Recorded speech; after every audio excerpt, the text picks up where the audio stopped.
স্থানীয় সরকার নির্বাচনের প্রস্তুতি নিতে সরকারের পরিকল্পনার পর রাজনৈতিক দলগুলোর মধ্যে মিশ্র প্রতিক্রিয়া সৃষ্টি হয়েছে।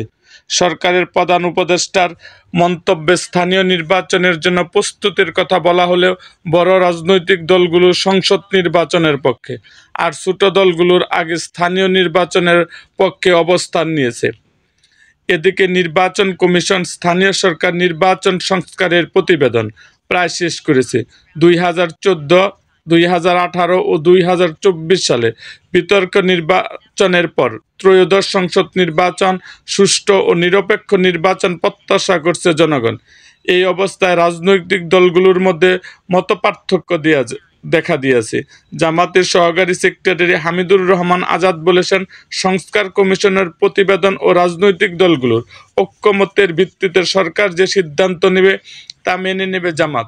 তিনি বলেন, দেশের মানুষ কল্যাণকর যা হবে, দেশের মানুষ যা চাইবে সেটাই করা উচিত। অপরদিকে বিএনপির নেতারা স্পষ্টভাবে জানিয়ে দিয়েছেন তারা দ্রুত জাতীয় নির্বাচন চায় এবং স্থানীয় সরকার নির্বাচন আগে করার চিন্তাকে হাস্যকর বলে মন্তব্য করেছেন।